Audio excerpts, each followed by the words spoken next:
All right, so we are still working on our major scales. Now, you know all of the major scales, but now what we're going to do is we have to have the proper fingering. So we did the white keys already. Now we're going to do the black keys.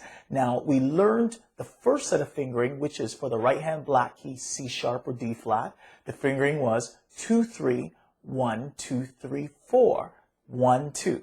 All right, so you wrote that down already. It's 2, 3, 1, 2, 3, 4, 1, 2. So if we were to play it, we know we have our 2, tone, 3, tone, 3, there we go, semitone, which is a 2, 3, 4, cross under, 1, 2. So once again, that's 2, 3, 1, 2, 3, 4, 1, 2. Now, the more and more you practice it, the easier and easier it becomes. All right? So that's the fingering. So we have to learn the fingering actually for the other scales as well. Now, the other scales for E flat, F sharp, A flat, and B flat, they have different sets of fingering. So it's not like the regular white keys. Now, the white keys has a group, one set of fingering that actually works for the whole group. For the black keys for the right hand, every single one of these keys has a different set of fingering. So a lot of times with music, when something is hard, there's usually another way how to look at it that makes it easier. And that's what I teach in the NEQ music system. So that's why you are learning this method. So I call this the 3 characteristics of right hand black major scale fingering. So once again, it's called the 3 characteristics of right hand black major scale fingering. So what we're going to do, we're not only going to learn the fingering. Now you might even know the fingering already. However, I guarantee now you're going to understand why it works. Okay? So let's take a look at the 3 characteristics. Characteristic number 1 is simply this. They always start and end with the same finger. I'll say that again. Characteristic number 1, they always start and end with the same finger. That's the right hand black major scales. Okay? Characteristic number 2, the groups of 2 and 3 black keys always start with the second finger. Okay? And characteristic number 3, let's repeat steps number 2 again. Characteristic number 2 is groups of 2 and 3 black keys always starts with the second finger. And characteristic number 3 is whenever you go from a black to a white key, whether it's a semitone or tone, it's always the first finger. I'll say that again. Whenever you go from a black key to a white key, semitone or tone, it's always the first finger. So let's explore this further. Characteristic number 1 states they always start and end with the same finger. So let's look at the fingering for C sharp. It's 2, 3, 1, 2, 3, 4, 1, 2. So if we start at the second finger. 2, 3, 1, 2, 3, 4, 1, 2. Did I start and end with the same finger? Sure I did, because you started with the second finger and ended with the second finger. Now let's go to characteristic number 2, where it states that groups of 2 and 3 black keys always starts with the second finger. Now let me clarify that. As you can see, the group of 2 black keys, we know that we have group of 2 black keys through all of the piano.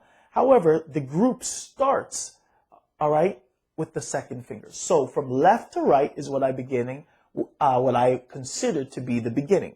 Okay, so from left to right, which finger would we use? The second finger. So with the group of 2 black keys, we know that this C sharp is the first in that group of 2 black keys going from left to right. So therefore, the starting note is C sharp, D flat. So there we're going to use our second finger. Now that same characteristic is of the groups of 3 black keys. As you know, we have groups of 3 black keys throughout the piano. That same characteristic applies there too. So from left to right, the first key is not B flat. Going from left to right, the first key is F sharp or G flat. Okay, so seeing that that's the first key, the first finger that you use should be the second finger. So now, if this characteristic is correct, it should work with our first major scale that we did, C sharp.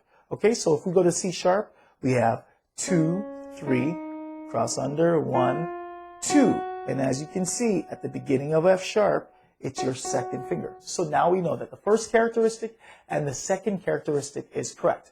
Now let's look at the third characteristic, which simply states whenever you go from a black key to a white key, whether it's a semitone or tone, it's always the first finger, okay? Thumbs up.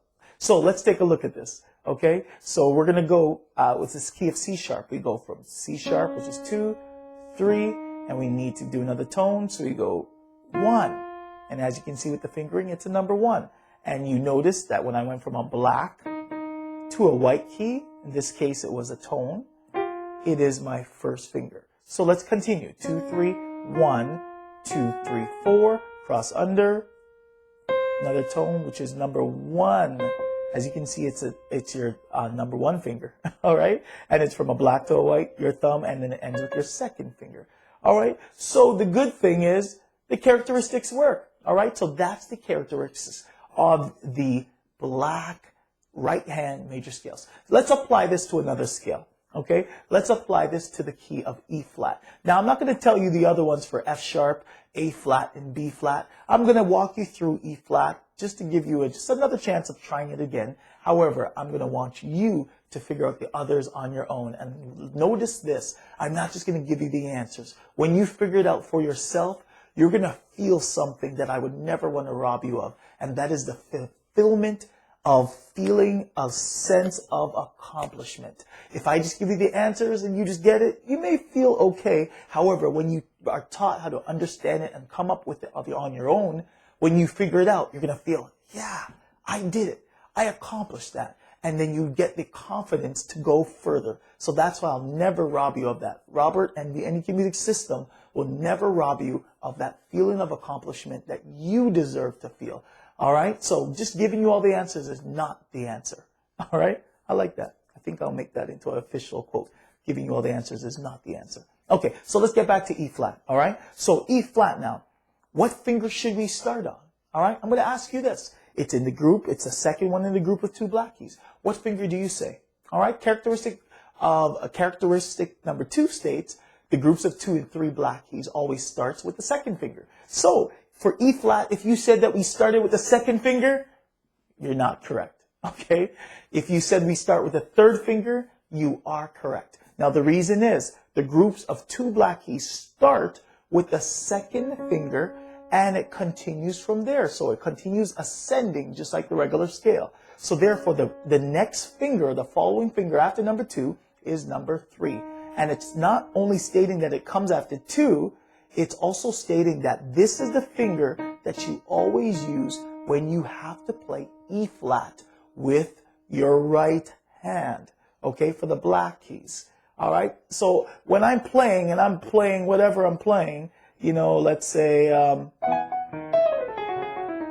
when I'm doing whatever, let's say that little doodling thing that I just did, I know which finger I'm going to use all the time. I use those fingers all the time, so I don't have to guess because I know which finger should be on E flat. It's my number 3. All right, so therefore, if you're doing the E flat major scale, which finger do you start with? Exactly, you start with the third finger. So we have our third. Now we need a tone, right? So we need a tone above that that's going to bring us to, what is it? Exactly, it's going to bring us to F. So it's a white key, as you can see. So therefore, which finger would we go to? Exactly, you're going to go to your first finger. So we have 3, 1, and now you're going to need another tone. What finger would you go to if you need another tone? Okay, well, where fingers are still ascending. Now, the good thing is you only have to cross under, or if you're going the other direction, cross over, only when you're supposed to, okay? So right now, we don't have to cross under or over, all right, as we're going up. We have our 3, we cross under, it goes to our 1, and we continue going. We need another tone, so therefore we have our second finger, because after number 1, it's number 2. Then we need a semitone, so we go semitone above that. Guess what finger it's going to be? You guessed it correctly. It's going to be the next one. 2 goes to 3. Not only does it go to 3, it's also because its second characteristic states that the groups of 2 and 3 black keys always starts with the second finger. Therefore, it'll start with the second finger. But we're not using F sharp, so we don't need a second finger. However, A flat, we always use finger number 3.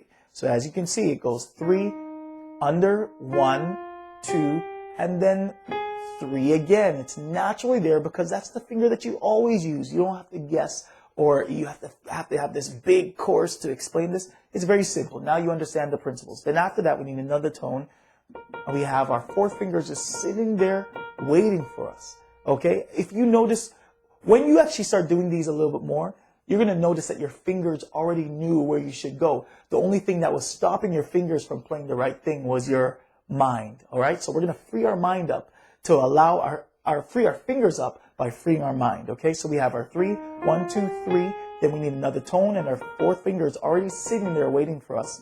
All right? Because that's the finger you use all the time, B flat. And then now you go another tone. You go from a black to white. What finger is it? 1, exactly. 1. And then you need another tone. You think ascending still. Number 2. And then you need a semitone. You go another semitone again. And it's naturally number 3. And that's the finger you use on E flat. And not only is that, it's also the principle number 1, or characteristic number 1, which simply states that you start and end with the same finger. Do you see that? All right, so there's the characteristics on the right hand black major scales. To take it a step further, you have to figure out F sharp, you have to figure out A flat, you have to figure out B flat. But I have 100% confidence in you that you can do it once you understand all of these characteristics. All right? So challenge yourself. Don't do a Google search for someone that's going to say, here's the fingering, and think that they're helping you. Figure them out on your own so that you can truly feel good that you understand it. And I guarantee you, you'll never, ever forget it because you understand it. You will never forget something you understand. All right? So go do that. Do yourself a favor. Complete it. Write it out. Figure it out. Feel good about yourself. And then move on to the next level. All right? I'll see you in the next week. K-Y, K-Y, baby.